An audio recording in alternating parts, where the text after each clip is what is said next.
आणि वसई विरार शहर सुद्धा तब्बल 5 दिवसांपासून जलमय झाल्याचं पाहायला मिळतंय।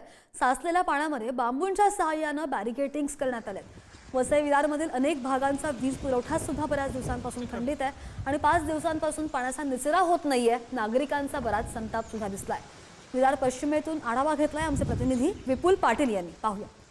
वसई विरार शहरामध्ये गेल्या 5 दिवसांपासून मुसळधार पाऊस सुरू आहे, त्यामुळे शहरातील संपूर्ण रस्ता पाण्याखाली गेलेला आहे। मी सध्या विरार पश्चिमेकडे विवा कॉलेज रस्त्यावरती उभा आहे। आपण पाहू शकता या ठिकाणी मोठ्या प्रमाणात पाणी साचल्याने त्यामुळे या ठिकाणची वाहतूक जी आहे ती बंद करण्यात आली आहे। बांबूच्या सहाय्याने या ठिकाणी बंद करण्यात आलेले आहे। आपण पाहू शकता या ठिकाणी रस्त्यांमध्ये मोठमोठे खड्डे पडलेले आहेत, अपघात होतात। त्यासाठी या ठिकाणी महापालिका प्रशासन असेल किंवा स्थानिक प्रशासन असेल त्यांच्याकडून या ठिकाणी बांबूच्या सहाय्याने संपूर्ण परिसर बंद करण्यात आलेला आहे। या ठिकाणी पाण्याचा निचरा होत नाहीये, त्यामुळे नागरिकांचे देखील हाल होतात। आपण पाहू शकता या ठिकाणी ज्या सोसायट्या आहेत त्या सुद्धा पाण्याखाली गेलेल्या आहेत।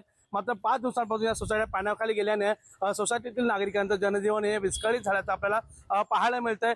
तसंच वसई विरार महापालिका प्रशासनाकडून व जिल्हाधिकाऱ्यांकडून गरज असेल तर घराबाहेर पडा असं आवाहन देखील करण्यात आलंय। अनेक चाकरमाने ते कामावर जायला निघालेले आहेत। मात्र वसई पश्चिम रेल्वेवरती देखील रेल्वे जे आहेत त्या 10 ते 15 मिनिटांना उशिराने चालत असल्याची माहिती रेल्वे प्रशासनाने देखील दिलेली आहे।